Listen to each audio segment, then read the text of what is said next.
I'm going to show you how to use your pet food bags and make a first-rate archery target. Something about our craft that is just required, and it's one of those things, if you're like me, I'm looking for new ways or any kind of way to get a target that is going to last for a while. There are different types of targets out there. Most of them I've been pretty unhappy with. Anything compressed foam wise, after a period of time shooting, they give up the ghost, right? They just get shot out the back or however that plays out. And then there are the new breed of targets that are designed to stop 400 feet per second arrows out of crossbows and such. And this would be an example of one, right? It's a pretty small one. But something I noticed about these particular targets is that the cover on them is like this woven nylon fabric, right? Almost like a tight woven burlap, something to that effect. If I were to describe it another way, it'd be the same as like a dog food bag. Now, I am surrounded by bags right now. This is actually a horse feed bag, but it is the same thing. It's a Purina bag. They make the same bags for their dog food. This is a nylon woven bag. And perfect for an outer shell, because when you shoot it at something like this, it's going to spread those fibers more often than just pierce them. The other great thing about all of these bags, and guys, if you got dogs, or if you got horses like my wife does, you end up with a lot of these bags over time. And if you were to take and just save every bag you get for a time, you can then stuff one with all of the remnants. All right, so here is one of those bags, just crumpled up like a piece of paper, right? Like just crumpled into a wadded ball. And it's loud, so I know that it's going to interfere with the audio when I do this. But what I have found is if you take a bag like this and you wad all of these together and just stuff it full, right, as full as you can pack it, hand tight, that you get, a kind of a cylindrical shaped bag full of all of these wadded up balls like this. The beautiful thing about this is they're all that woven fabric, and the stopping power of this is actually very significant.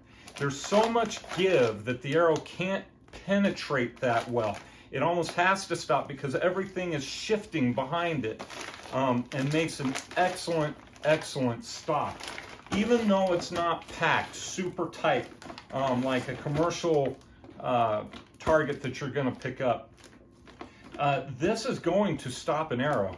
Now I can't speak for arrows over 200 feet per second, because I don't have a bow that shoots that fast.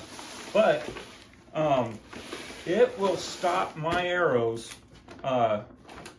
pretty much from even penetrating through to the back side. I mean, they will come through occasionally, but mostly they're just stuck up in all the mess that's inside this bag when it hits.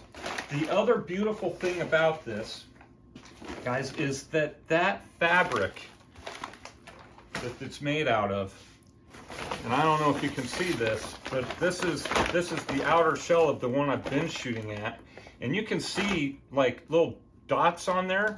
I mean, we're talking 11/32, 23/64 holes here, and when you take it back out, all of the fabric just kind of, it heals. And I will show you that. So I'm going to put this target together, and we're going to go out back and I'll show you how this reacts to an arrow when it's hitting. But guys, here is really the quick method for putting one together.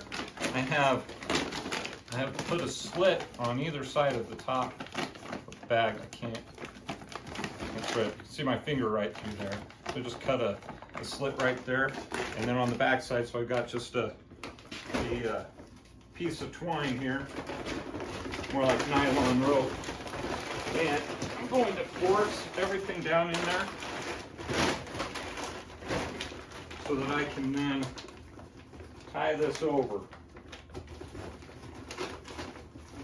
And the whole idea here is just to contain what's in there just long enough for the outer shell to go on.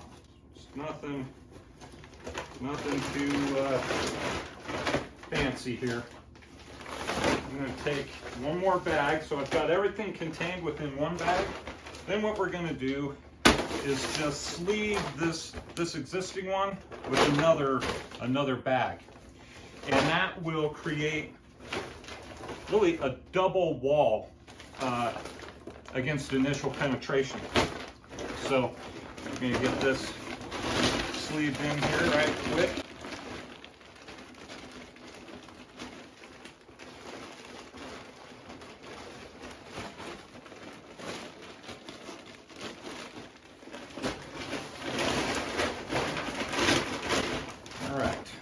All right, what you end up with is a very, very lightweight target. And guys, we'll go out and shoot at it, and I'll show you just the stopping power that it has. It's really pretty phenomenal. It's like there's really nothing to try and push through because everything inside this bag is constantly shifting. All right, I kind of want to showcase the stopping power of this particular target. So we're going to put a few arrows into it.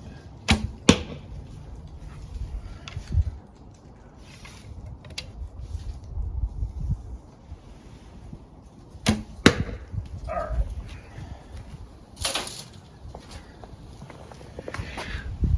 So, not a testament to marksmanship, but it is going to give you some ideas about some things here. I'm going to try and get such that you can really see this. So first off, it stopped the arrows pretty far back, as in they didn't get super deep penetration. I want to pay attention to that hole right there.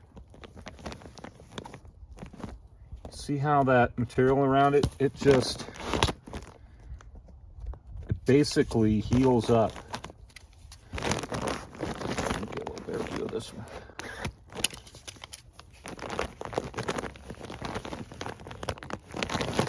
Like you can see, there are shot marks all through this, but it's not shot out per se.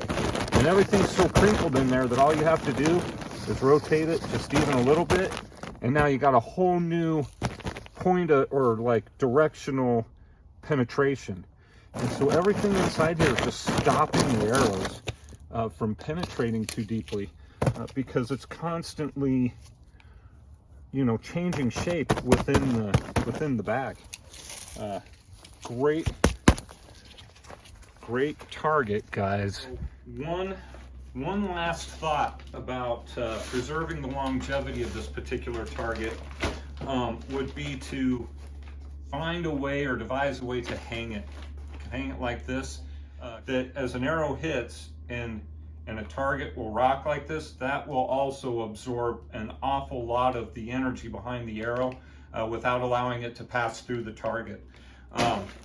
So here again, great stopping power in this little package right here. I would consider this probably the best upcycle I've got coming out of my shop right now. This target right here, guys, I am very excited about. And here's the thing, it didn't cost a thing. And truthfully, if you've got dogs, you know these bags build up in a hurry. So that, or you can talk to your neighbors, get some of their bags. Thank you again for your attention, and I will see you next week.